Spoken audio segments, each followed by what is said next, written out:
अस्सलाम वालेकुम students. Corporate governance में आज हमारी सेकंड ऑनलाइन क्लास है।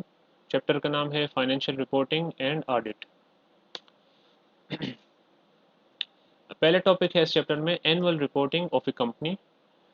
An annual report is a document that public corporations must provide annually to shareholders that describes their operations and financial conditions.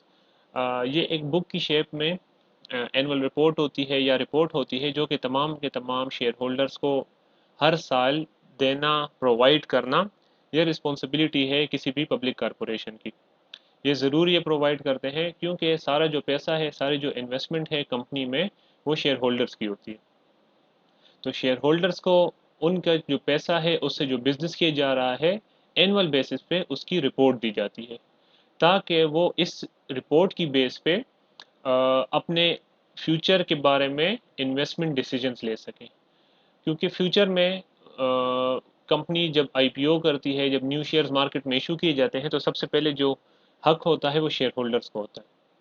तो जब वो देखते हैं कि हमारे पैसे को सही तरीके से यूज़ किया जा रहा है, डिस्क्लोजर सही तरीके से किया जा रहा है और सही तरीके से प्रोजेक्ट्स चलाए जा रहे हैं, कंप्लीट किए जा रहे हैं, तो आगे जब शेयर्स इशू किए जाते हैं फ्रॉम द कंपनी या मार्केट में या मार्केट में ऑलरेडी जो शेयर्स हैं, तो ये शेयर होल्डर फिर उनको परचेज करने की कोशिश करते हैं। तो उनके जो फ्यूचर के डिसीजंस हैं वो मेनली डिपेंड कर रहे होते हैं इनकी financial report, sorry, annual report के ऊपर। अगर एनुअल रिपोर्ट जो है वो सेटिस्फैक्ट्री है तो शेयर होल्डर्स सेटिस्फाई फील करते हैं, उनको पता होता है कि जी हमारे पैसे सही हाथों में मूव कर रहा है। तो इसलिए एनुअल रिपोर्ट जो है ये बहुत इंपॉर्टेंट है और ये हर एक कंपनी जो है वो लाजमी प्रोवाइड करती है अपने शेयर होल्डर्स को। This report has three broad sections: directors report, financial statements, audit report. इसमें ये डिपेंड करता है मेनली इन तीन पॉइंट्स पे, तीन हेड्स पे। इसको वन बाय वन भी देख लेते हैं। सबसे पहले है जी directors report. It is often in the form of letter from the chairman to its share holders giving three important pieces of information. ये जिस तरह आप एनुअल रिपोर्ट खोलते हैं तो स्टार्ट में आपको डायरेक्टर्स रिपोर्ट मिलती है। ये एक लेटर की फॉर्म में होता है जो कि होता है from the chairman to its share holders, और उसमें मेनली तीन पॉइंट्स के ऊपर फोकस किया जाता है। कौन कौन से पॉइंट्स हैं? First one is comment on the performance of the company during the year to which the report relates. अच्छा, जिस साल के लिए इनमें रिपोर्ट बनाई गई है उसकी उस साल के दौरान जो परफॉर्मेंस थी उसके ऊपर कमेंट किया जाता है फ्रॉम द चेयरमैन, और अपने शेयर होल्डर्स को अपनी परफॉर्मेंस के बारे में आगाह किया जाता है। Second point is assessment about immediate future. जो नियरेस्ट फ्यूचर है उसके बारे में असेसमेंट की जाती है कि फ्यूचर में हमारे कौन कौन से प्रोजेक्ट्स होने वाले हैं या कौन कौन से प्रोजेक्ट्स हमें मिलने वाले हैं, या जो एग्जिस्टिंग प्रोजेक्ट्स हैं उनमें से कौन कौन से प्रोजेक्ट्स नियर फ्यूचर में कंप्लीट हो जाएंगे। तो थोड़ी इमीडिएट फ्यूचर के बारे में इंफॉर्मेशन दी जाती है।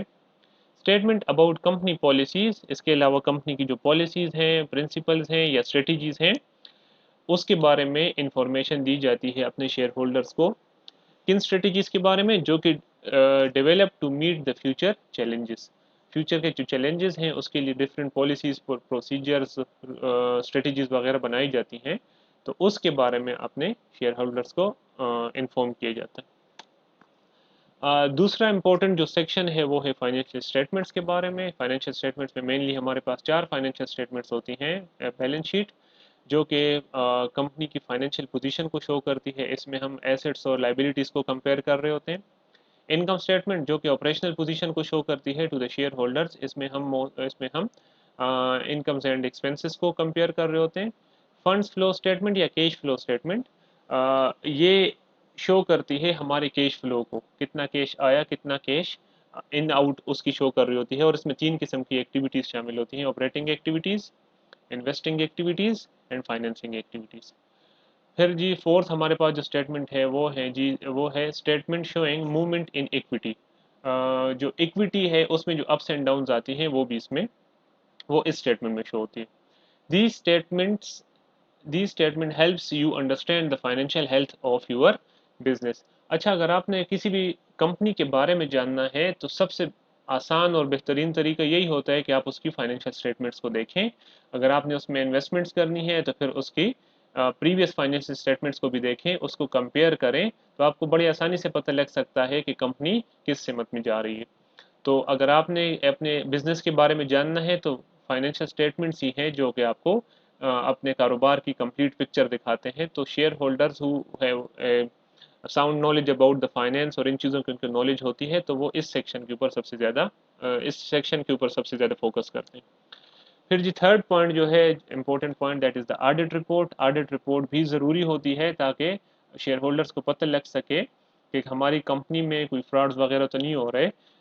ये क्रेडिटर्स भी देखते हैं, ये शेयर होल्डर्स भी देख रहे होते हैं, ये तमाम के तमाम जो स्टेक होल्डर्स हैं सबके लिए इम्पोर्टेंट होता है। The auditor's report is a document containing the auditor's opinion on whether a company's financial statements meet the terms of GAAP generally acceptable accounting principles. जो हैं ये प्रिंसिपल्स अकाउंटिंग जो कि यूज़ होते हैं बुक्स ऑफ अकाउंट्स में। तो इस ऑडिट रिपोर्ट में ये मेंशन की जाता है कि जो फाइनेंशियल स्टेटमेंट्स बनाई गई हैं इस कंपनी में, क्या वो तमाम टर्म्स जो हैं या रूल्स जो हैं ऑफ गैप उसको मीट करते हैं कि नहीं। अगर मीट करते हैं इट मीन्स आप सेटिस्फाई फील करते हैं, मीट नहीं करते तो इट मीन्स कि इसमें चांसेस हैं फ्रॉड के। And are free from material misstatements, या किसी भी मिस स्टेटमेंट्स, तो या कोई भी मिस स्टेटमेंट्स तो शामिल नहीं है इनकी जो फाइनेंशियल स्टेटमेंट्स हैं उसमें। The audit report is important because banks, creditors and regulators require an audit of a company's financial statement. ये एक लाइबिलिटी भी है कंपनीज के ऊपर कि वो हर साल अपना एक्सटर्नल ऑडिट कराएंगे। इंटरनल ऑडिट तो साथ साथ चलता रहता है, लेकिन एक एक्सटर्नल ऑडिट कराएंगे, फिर ऑडिट रिपोर्ट उसकी इशू की जाती है। ये बैंक्स जो हैं, क्रेडिटर्स जो हो गए, ये जो आपकी कंपनी के साथ जो डील कर रहे होते हैं, उनको ये चाहिए होती है ये ऑडिट रिपोर्ट, क्योंकि वो आपको millions of sometimes billions of rupees देते हैं फॉर द बिजनेस पर्पजेस। तो वो अपने आप को सिक्योर भी करेंगे। एक तो वो अपने आप को सिक्योर कर सकते हैं कोई भी सिक्योरिटी लेके, लेकिन डेली बेसिस पे तो फिर मतलब आप वो जितना कर्जा आपको देते हैं वो अप एंड डाउन उसमें होता रहता है। तो अपने आप को सिक्योर करने के लिए वो ऑडिट रिपोर्ट को भी देखते हैं, ताकि ऑडिट रिपोर्ट अगर सेटिस्फैक्ट्री है तो वो फिर थोड़े से रिलैक्स होके आपको कर्जा दे रहे होते हैं। अदरवाइज अगर ऑडिट रिपोर्ट सेटिस्फैक्ट्री नहीं है तो फिर वो आपसे ज़्यादा सिक्योरिटीज़ वगैरह का कहते हैं, ज़्यादा सिक्योरिटीज़ का कह के फिर आपको कम पैसों उसके अगेंस्ट देते हैं। क्यों? Why? Because they are not feeling so much secure. तो ऑडिट रिपोर्ट सबके लिए ज़रूरी है। अच्छा जी, the role of external auditor. External auditor जो है वो इंडिपेंडेंट होना चाहिए और वो एक बहुत इंपॉर्टेंट कैरेक्टर होता है किसी भी बिजनेस में, किसी भी कंपनी में। अभी मैंने बात की कि ये हर एक कंपनी के ऊपर रिस्पॉन्सिबिलिटी है कि वो एनुअल बेसिस पे ईयरली वो एक्सटर्नल ऑडिट कराते हैं और फिर इस ऑडिट रिपोर्ट को एनुअल रिपोर्ट में ऐड करके शेयर होल्डर्स को भेजा जाता है। तो रोल क्या है, इंपॉर्टेंस क्या है एक्सटर्नल ऑडिटर की? An external auditor reviews the financial information of A company and report on findings. अच्छा, ये फाइनेंशियल इंफॉर्मेशन जितनी भी है, फाइनेंशियल स्टेटमेंट्स जितने भी हैं, उसको रिव्यू करता है और उसके ऊपर रिपोर्ट्स और फाइंडिंग्स अपनी शो करता है, और यही फिर ऑडिट रिपोर्ट में आगे भेजी जाती है। The external auditor is responsible for investigating financial statements for errors and fraud, performing audits of on operations. अच्छा, इसकी पहले रिस्पॉन्सिबिलिटी क्या है? इन्वेस्टिगेशन करता है फाइनेंशियल स्टेटमेंट्स की, ताकि कोई एरर्स ना हो या फ्रॉड ना हो। परफॉर्मिंग ऑडिट्स ऑन ऑपरेशंस, जो ऑपरेशंस चल रही हैं उसका भी ऑडिट करता है। And reporting on findings. अच्छा, फिर उसके ऊपर जो फाइंडिंग्स है वो अपनी देता है। एंड प्रोवाइडिंग रिकमेंडेशन, और अपनी रिकमेंडेशंस भी देता है। जो जो फाइंडिंग्स होती हैं उसकी ऑडिट, एक्सटर्नल ऑडिटर की, उसके ऊपर फिर रिकमेंडेशंस भी देते हैं कि इन चीज़ों को किस तरह से ठीक किया जा सकता है। Stakeholders attach a lot of importance to external auditors report because अच्छा, stakeholders जो हैं ये बड़ी इंपॉर्टेंट देते हैं एक्सटर्नल ऑडिट रिपोर्ट को या एक्सटर्नल ऑडिटर को। क्यों? First one, he is appointed by share holders not management. आपको पता है कि कारोबार की सारी मैनेजमेंट जो है वो एक पार्टी कर रही होती है, जबकि शेयर होल्डर्स जो है ये अलग पार्टी। तो जो एक्सटर्नल ऑडिटर होता है, he is appointed by the share holders note by the management. तो मैनेजमेंट अगर उसको हायर करेगी तो फिर थोड़ा सा वो उनकी तरफ फेवरेटिज्म टाइप शो कर सकता है, लेकिन जब वो शेयर होल्डर्स, तो शेयर होल्डर्स का मेन वो यही सोच रहे होते हैं कि हम ज़्यादा से ज़्यादा सिक्योर हों, हमारे पैसे के ऊपर फ्रॉड ना हो, या हमारे पैसे में जो हमारा पैसा लगा हुआ है उस बिजनेस में एरर्स ना हो, तो इसलिए appointed by the share holders. Next point, he is independent. अच्छा, वो इंडिपेंडेंट होता है और उसको इंडिपेंडेंट होना भी चाहिए। वो किसी स्पेसिफिक स्टेक होल्डर की तरफ इंटरेस्ट शो ना करे या उनकी हेल्प के लिए कुछ ना करे। तो उसको इंडिपेंडेंट होना चाहिए, ना वो किसी से ऑर्डर्स ले और ना वो किसी के अंडर काम करे। He is competent to examine the accounts and financial statements. अच्छा, ये एक्सटर्नल ऑडिटर्स जो होते हैं they are very much competent, और उनको फाइनेंशियल उनके पास फाइनेंशियल नॉलेज जो है बहुत ज़्यादा होती है। सो दे हैव द कम्पिटेंसी कि वो अकाउंट्स और फाइनेंशियल स्टेटमेंट्स को इस तरीके से चेक करे ताकि उनमें कोई फ्रॉड या कोई एरर्स के चांसेस या मिसरिप्रेजेंटेशन के चांसेस ना हो। He is believe to have a high degree of integrity. उसमें इंटीग्रिटी होती है और होनी चाहिए भी, क्योंकि शेयर होल्डर्स को लाते ही इसलिए हैं ताकि वो एक सही पिक्चर जो है उनके कारोबार की वो पेश कर सकें। Independence of external auditor and auditors independence refers to the independence of the external auditor from parties that may have a financial interest in the business being audited. अच्छा, इंडिपेंडेंस की बात अगर हम करें तो हर किस्म के इंडिपेंडेंस उसको होनी चाहिए, किसी भी चीज़ पे वो डिपेंडेंट ना हो, और ख़ासकर उन लोगों के ऊपर डिपेंडेंट ना हो जिनका कारोबार, जिनका कंपनी के साथ फाइनेंशियल इंटरेस्ट चल रहे हैं या फाइनेंशियल ट्रांजेक्शन चल रही हैं, तो उनमें वो बहुत इंडिपेंडेंट होना चाहिए। Independence requires integrity and an objective approach to the audit process. अच्छा, following are some means use to ensure the independence of external auditors. इन पॉइंट्स को आप जहन में रखें या इन पॉइंट्स को फॉलो करना चाहिए अगर आप इंडिपेंडेंस चाहते हैं एडिटर की। कौन कौन से पॉइंट्स हैं? Firm performing external audit should not be given any other professional work. अच्छा, आप जिस कंपनी से ऑडिट कराना चाह रहे हैं ना, उस फर्म को कोई भी एक्स्ट्रा काम ना दें अपनी कंपनी का। अच्छा, होता क्या है ना, कुछ कंपनीज जो हैं वो टैक्स पे करने के लिए या लीगल डिसीजंस लेने के लिए वो चार्टर्ड अकाउंटेंट्स वगैरह की हेल्प लेती हैं, तो उनके किसी फर्म्स के साथ मींस रिलेशंस होते हैं इस सेंस में। तो जिनके साथ आपके रिलेशंस हैं उस फर्म को कभी भी ऑडिट का ना कहें, क्योंकि उनके आपके साथ रिलेशंस होते हैं, मैनेजमेंट के साथ रिलेशंस होते हैं।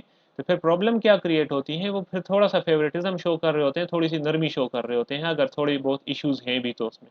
तो ये नहीं होना चाहिए। एक कम्प्लीटली इंडिपेंडेंट फर्म को आप ऑडिट का कहें जिनके साथ कंपनी का किसी किस्म का कोई भी रिलेशन ना हो या उनके साथ कोई भी प्रोफेशनल काम जो है उन्होंने ना किया हो। Auditor should be rotated frequently. हर साल ये ज़रूरी नहीं है कि आप सेम ऑडिटर को बुलाएं और उनको ऑडिट का कहें। देखें, सेम ऑडिटर बार बार आएगा तो मैनेजमेंट के साथ उसका ताल्लुक बन जाएगा, तो फिर आपको प्रॉब्लम्स फेस करनी होंगी। There should be no relation between the audit firm and directors. अच्छा, ऑडिट फर्म और डायरेक्टर्स के बीच में भी कोई रिलेशन नहीं होना चाहिए, अदरवाइज जो डायरेक्टर्स के जो डायरेक्टर्स का रिलेशन है वो इन ऑडिट के ऊपर नजर मीन्स असरअंदाज हो सकता है। तो कंप्लीटली इंडिपेंडेंट होना चाहिए एक्सटर्नल ऑडिटर, तभी वो सही तरीके से ऑडिट कर सकता है और शेयर होल्डर्स को एक clear picture of the business provide कर सकता है। अच्छा जी, इसके बाद है जी ऑडिट कमेटी। ऑडिट कमेटी क्या होता है? कमेटी बनाई जाती है किसी भी स्पेसिफिक टास्क के लिए। इसी तरह ऑडिट कमेटीज भी बनाई जाती हैं फॉर द ऑडिट पर्पस, और ये मोस्टली कंपनीज में होता है ताकि ऑडिट के जो प्रोसेस है उसको सही तरीके से चलाया जा सके, इंटरनल ऑडिट पे नज़र की रखी जा सके, चेक एंड बैलेंस रखा जा सके, तो इसलिए ऑडिट कमेटी बनाई जाती है। An audit committee is one of the major operating committees of a company's board of directors that is in charge of overseeing financial reporting and disclosure. सबसे ज़्यादा मेरे ख्याल से जो कंपनीज हो, जो कमेटीज़ होती हैं कंपनीज में, जो जो बहुत आम है हर एक कंपनी में, तो वो मेरे ख्याल से ऑडिट कमेटी है। ऑडिट कमेटी का काम क्या होता है? ये ओवरसी करती है, चेक एंड बैलेंस रखती है फाइनेंशियल रिपोर्टिंग और डिस्क्लोजर के ऊपर, ताकि सही तरीके से फाइनेंशियल रिपोर्टिंग की जाए और सही तरीके से एक ट्रांसपेरेंट तरीके से डिस्क्लोजर किया जाए तमाम इंफॉर्मेशन का। The audit committee works closely with auditors to ensure that company's books are correct. अच्छा, ऑडिट कमेटी का काम क्या होता है? वो ऑडिटर्स के साथ काम कर रहे होते हैं और इस चीज़ को इंश्योर करते हैं कि जो कंपनी की बुक्स हैं वो करेक्ट हैं, and that no conflicts of interest exist between auditors or any outside consulting firms employed by the company। और किसी किस्म का कोई भी conflict नहीं है कंपनी में या कोई और आउटसाइड कंसल्टिंग फर्म्स में जो कि कंपनी ने हायर की हुई हैं। तो बुक्स को भी चेक करती हैं और जो रिलेशंस होते हैं अमंग डिफरेंट पार्टीज उसको भी, उसके ऊपर भी नज़र रखी जाती है। रिस्पॉन्सिबिलिटीज ऑफ ऑडिट कमेटी क्या है? तो फर्स्ट वन है the scrutiny of financial reporting. ये फाइनेंशियल रिपोर्टिंग की स्क्रूटनी करती है, उसकी बारीकी से उसको चेक करती है ताकि कोई भी किसी किस्म का इशू ना हो फाइनेंशियल रिपोर्टिंग में, और सही इंफॉर्मेशन जो है वो प्रोवाइड की जा सके। कम्युनिकेशन विद एक्सटर्नल ऑडिटर्स, जब एक्सटर्नल ऑडिटर्स आते हैं तो ये उनको कम्युनिकेट करती हैं, उनकी हेल्प करती हैं ऑडिट करने में, क्योंकि जब भी एक ऑडिटर आता है किसी भी कंपनी में तो ये एकदम से उसको सारी कंपनी को तो नहीं जान सकता, उसको बहुत काफ़ी टाइम लगता है। लेकिन अगर एक सही ऑडिट कमेटी उस कंपनी में काम कर रही होती है तो काफ़ी हेल्प हो जाती है एक्सटर्नल ऑडिटर्स की, और वो इनको प्रोवाइड करती है information. Monitoring internal control process, internal control बहुत ज़रूरी है ताकि सही तरीके से इंफॉर्मेशन रिकॉर्ड की जा सके और बुक ऑफ अकाउंट्स जो है वो बनाई जा सकें। इंटरनल कंट्रोल का एक प्रोसेस ये भी है, सॉरी एक तरीका ये भी है इंटरनल कंट्रोल का, कि the work of one is checked by another. कोई भी एक बंदा कोई भी काम करे तो उसको दूसरा बंदा चेक करे, क्योंकि फाइनेंशियल जो इंफॉर्मेशन होती है, जो डेटा होता है या जो, तो ये बड़ा सेंसिटिव होता है। एक ज़ीरो अगर आपने एक्स्ट्रा डाल दिया तो सब कुछ आपका मिस बैलेंस हो सकता है। तो इस बैलेंस को बरकरार रखने के लिए मोस्ट ऑफ द टाइम एक बंदा एक ट्रांजेक्शन कर लेता है और उसको दूसरा बंदा अथोराइज करता है। तो अथोराइज करके वो ये क्लियर मतलब अपने आप को मुतमईन कर लेता है हाँ जो ट्रांजेक्शन हुई है वो सही तरीके से हुई है। तो इंटरनल कंट्रोल का प्रोसेस जो है ये भी रिस्पॉन्सिबिलिटी है ऑडिट कमेटी की। Scrutiny the risk management. अच्छा, रिस्क जब आप लेते हैं तो रिस्क भी आपने कैलकुलेटेड रिस्क लेना होता है, इतना ज़्यादा रिस्क ना लें ताकि आपको कल को फिर प्रॉब्लम्स हो। मींस कॉस्ट बेनिफिट इन दोनों को बैलेंस करके या इन दोनों की बारे में जान के आपने फिर रिस्क लेना होता है। तो ये भी डिपेंड करता है आपकी ऑडिट कमेटी के ऊपर कि आप कितना रिस्क लेते हैं। ये था हमारा आज का topic, financial reporting and audit. Thank you. अल्लाह हाफिज़।